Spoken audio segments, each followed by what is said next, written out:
Les environnements numériques d'apprentissage, les ENA, on parle ici principalement de Classroom et de Teams, mais c'est pour qui ça? Est-ce vraiment pour tout le monde ou encore uniquement pour les motivés qui veulent utiliser les outils numériques à chaque semaine avec leurs élèves? Ben non, c'est pas mal pour tout le monde. C'est juste que, bien souvent, on ne le sait pas.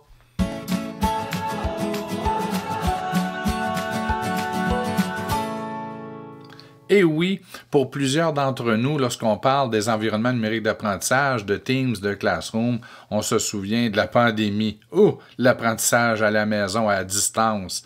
Ben non, les environnements numériques d'apprentissage n'ont jamais été conçus pour l'apprentissage à distance, mais ce sont des outils tellement polyvalents qu'ils peuvent le faire.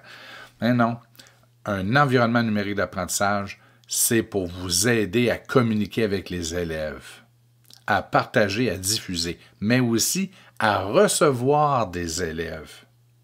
On le sait, plusieurs d'entre nous utilisons déjà des outils tels un site web, un digipad, un Padlet, peu importe l'outil que vous avez, avec nos élèves, avec nos parents, pour leur envoyer de l'information. Et ça fonctionne bien. Mais le jour où vous voulez que vos élèves produisent quelque chose et qu'ils vous le retournent, là, c'est une autre paire de manches.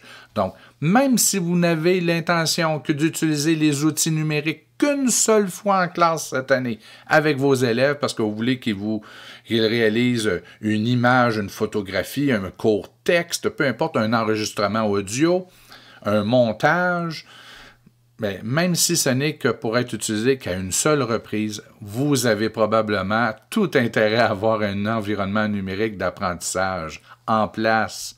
Donc, c'est ce qu'on va voir. Évidemment, utiliser le numérique pour utiliser le numérique, si on peut faire une tâche papier-crayon et qu'il n'y a pas d'avantage de plus-value à le faire en numérique, on le fait papier-crayon. Mais parfois, de réaliser une tâche en numérique permet de pouvoir bonifier celle-ci, soit d'avoir un travail collaboratif entre élèves, soit de pouvoir bonifier à l'aide d'une recherche sur Internet. Donc, aussitôt que vous avez une tâche que vous désirez faire à vos élèves, 1, 2, 3, 10 fois dans l'année, et qu'il y a une plus-value à le faire avec un outil numérique, alors un environnement numérique d'apprentissage devient un incontournable pour vous parce qu'il va faciliter le retour des travaux. Plus de courriel, plus de pièces jointes, plus question de partager un document et vous avoir à le retrouver dans les documents partagés avec vous. Non, c'est fini.